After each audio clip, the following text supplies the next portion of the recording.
CHAPTER 36. The Quarter-Deck.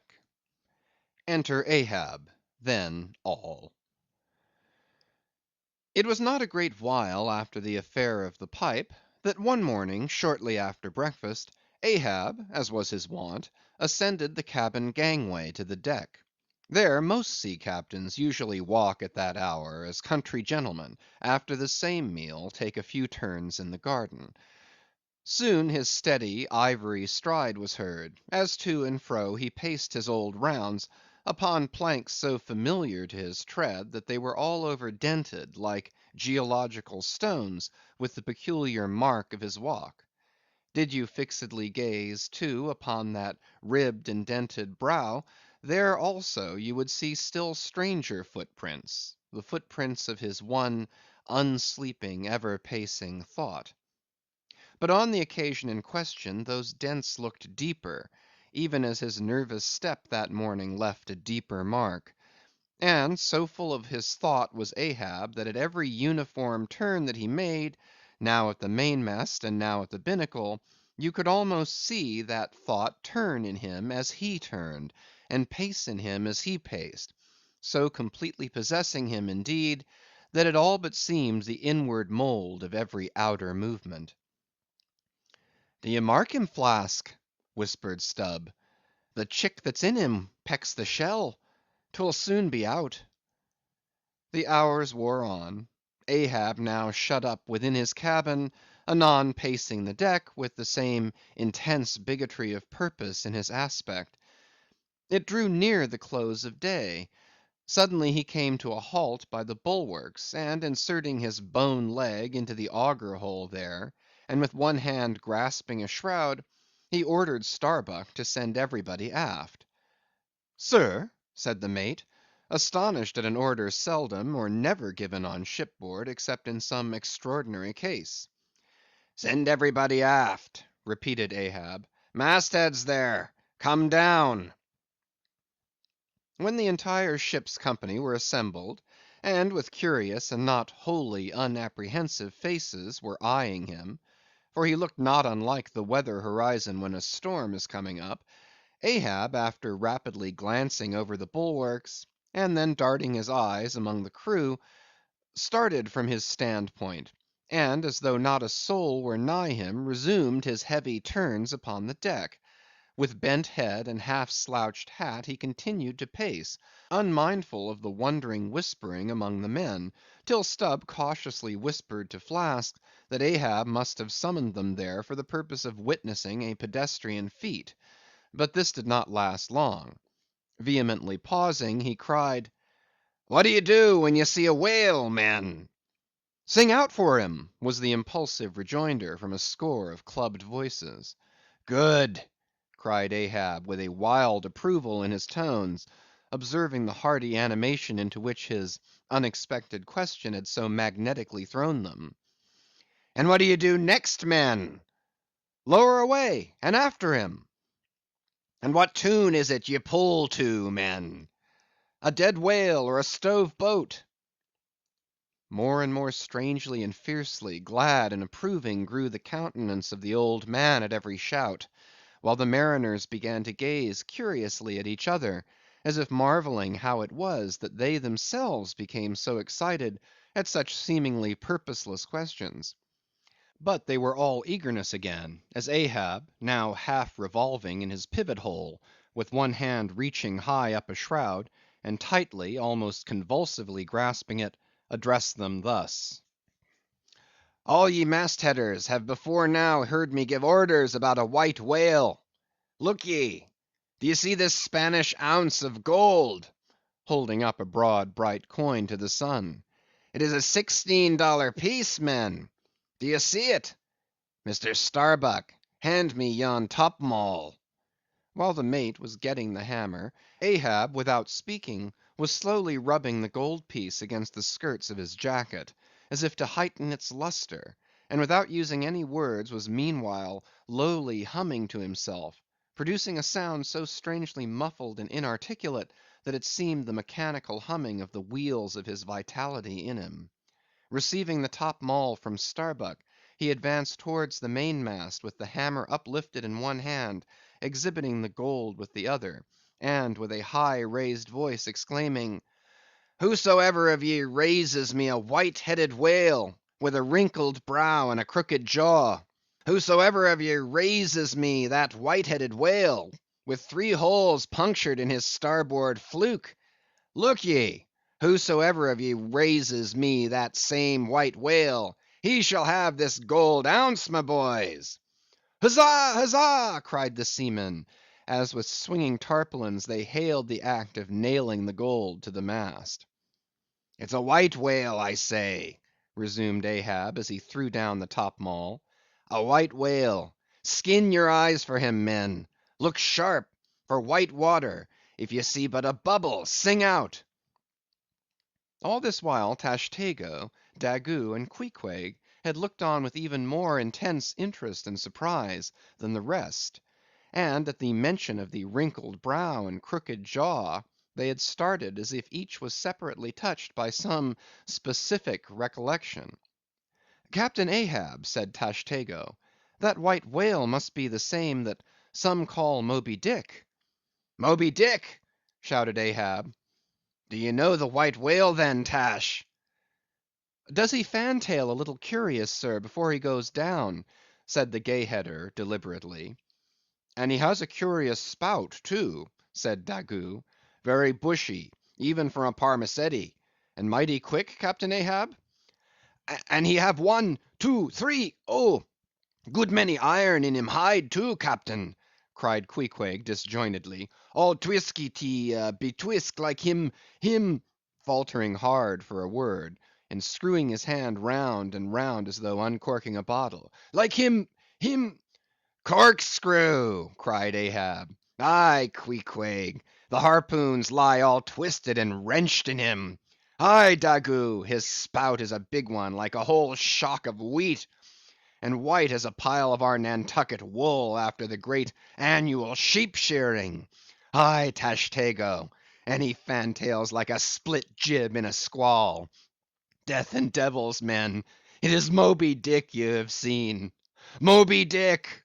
Moby Dick!" "Captain Ahab," said Starbuck, who, with Stubb and Flask, had thus far been eyeing his superior with increasing surprise, but at last seemed struck with a thought, which somewhat explained all the wonder. "Captain Ahab, I have heard of Moby Dick, but it was not Moby Dick that took off thy leg." "Who told thee that?" cried Ahab; then pausing, "Aye, Starbuck, aye, my hearties, all around, it was Moby Dick that dismasted me. Moby Dick that brought me to this dead stump I stand on now. Aye, aye," he shouted with a terrific, loud, animal sob, like that of a heart-stricken moose. "Aye, aye, it was that accursed white whale that razed me, made a poor pegging lubber of me for ever and a day." Then tossing both arms with measureless imprecations, he shouted out, "Aye, aye, and I'll chase him round Good Hope, and round the Horn, and round the Norway Maelstrom, and round perdition's flames before I give him up. And this is what ye have shipped for, men, to chase that white whale on both sides of land, and over all sides of the earth, till he spouts black blood and rolls fin out. What say ye, men? Will ye splice hands on it now? I think ye do look brave." "Aye, aye," shouted the harpooneers and the seamen, running closer to the excited old man. "A sharp eye for the white whale! A sharp lance for Moby Dick!" "God bless ye!" he seemed to half sob and half shout. "God bless ye, men! Steward, go draw the great measure of grog. But what's this long face about, Mr. Starbuck? Wilt thou not chase the white whale? Art not game for Moby Dick?" "I am game for his crooked jaw, and for the jaws of death, too, Captain Ahab, if it fairly come in the way of the business we follow. But I came here to hunt whales, not my commander's vengeance. How many barrels will thy vengeance yield thee? even if thou gettest it, Captain Ahab. It will not fetch thee much in our Nantucket market. Nantucket market! Hoot! But come closer, Starbuck. Thou requirest a little lower layer. If money's to be the measurer, man, and the accountants have computed their great counting house the globe by girdling it with guineas, one to every 3 parts of an inch, then let me tell thee that my vengeance will fetch a great premium here. He smites his chest, whispered Stubb. What's that for? Methinks it rings most vast, but hollow. Vengeance on a dumb brute, cried Starbuck, that simply smote thee from blindest instinct. Madness! To be enraged with a dumb thing, Captain Ahab, seems blasphemous. Hark ye yet again. The little lower layer. All visible objects, man, are but as pasteboard and masks.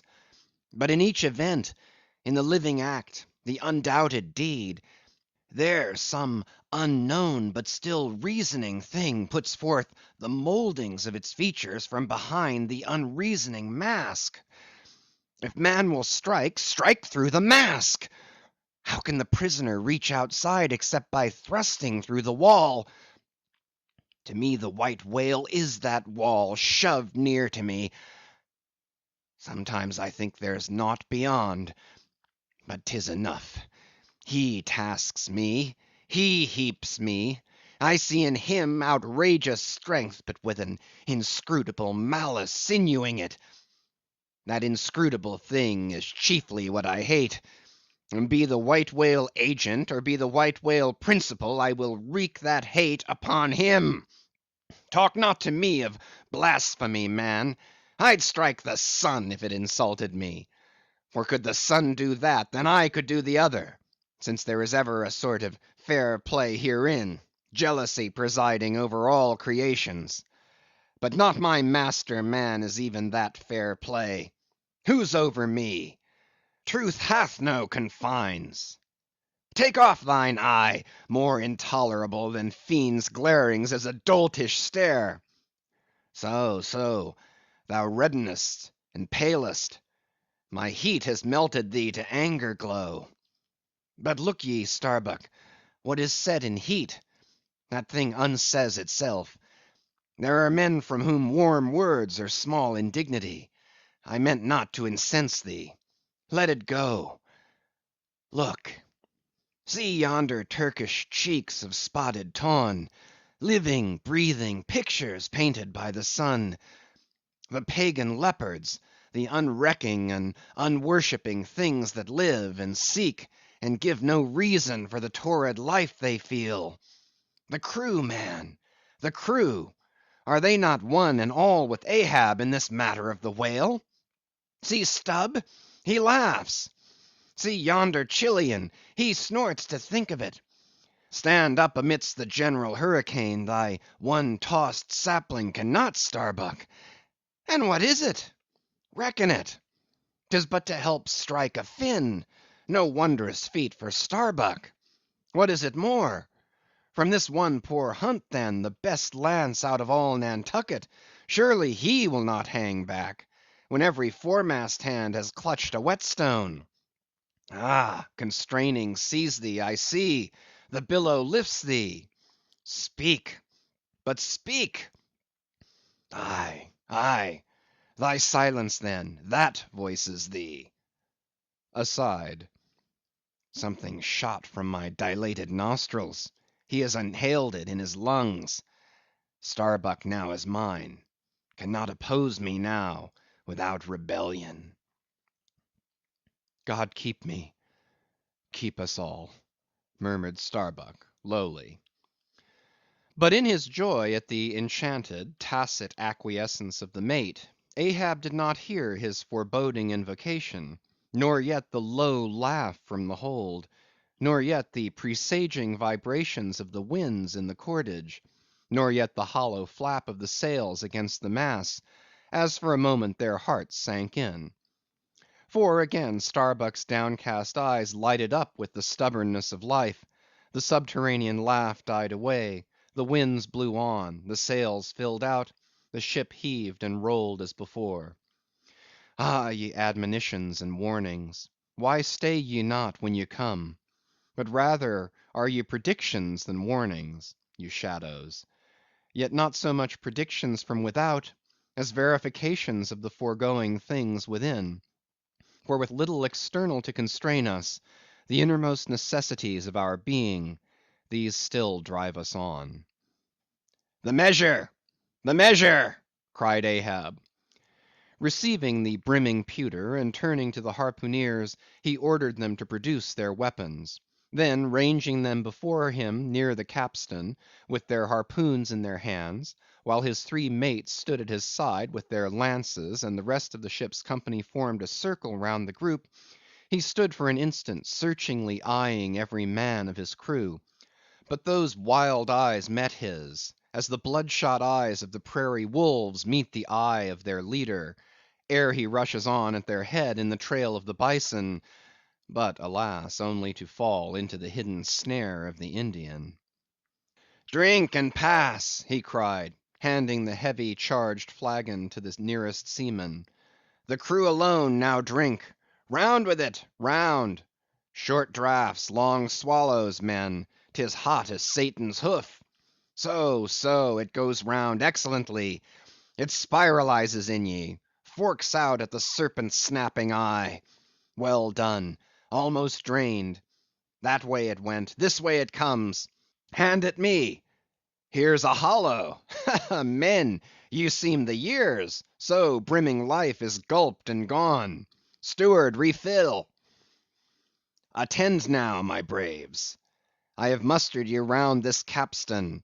And ye mates, flank me with your lances, and ye harpooneers, stand there with your irons, and you stout mariners, ring me in, that I may in some sort revive a noble custom of my fisherman fathers before me. Oh, men, you will yet see that—ha, boy, come back? Bad pennies come not sooner. Hand it me. Why, now this pewter had run brimming again, wert not thou St. Vitus's imp. Away, thou ague! Advance, ye mates. Cross your lances full before me. Well done. Let me touch the axis. So saying, with extended arm he grasped the three level radiating lances at their crossed centers, while so doing suddenly and nervously twitched them. Meanwhile glancing intently from Starbuck to Stubb, from Stubb to Flask. It seemed as though by some nameless interior volition, he would fain have shocked into them the same fiery emotion accumulated within the laden jar of his own magnetic life. The three mates quailed before his strong, sustained, and mystic aspect. Stubb and Flask looked sideways from him. The honest eye of Starbuck fell downright. In vain, cried Ahab, but maybe 'tis well. For did ye three but once take the full forced shock, then mine own electric thing, that perhaps had expired from out me. Perchance, too, it would have dropped ye dead. Perchance ye need it not. Down, lances! And now, ye mates, I do appoint ye three cup-bearers to my three pagan kinsmen there. Yon three most honorable gentlemen and noblemen, my valiant harpooneers. Disdain the task?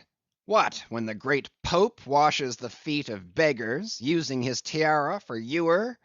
Oh, my sweet cardinals, your own condescension, that shall bend ye to it. I do not order ye, ye will it. Cut your seizings and draw the poles, ye harpooneers. Silently obeying the order, the three harpooneers now stood, with the detached iron part of their harpoons, some 3 feet long, held barbs up before him. Stab me not with that keen steel. Cant them over. Know ye not the goblet end? Turn up the socket. So, so. Now, ye cup-bearers, advance. The irons! Take them, hold them while I fill. Forthwith, slowly going from one officer to the other, he brimmed the harpoon sockets with the fiery waters from the pewter.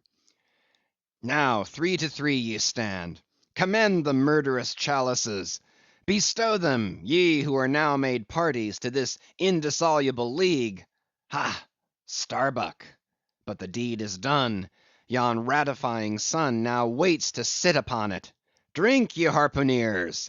Drink and swear, ye men that man the deathful whale boat's bow.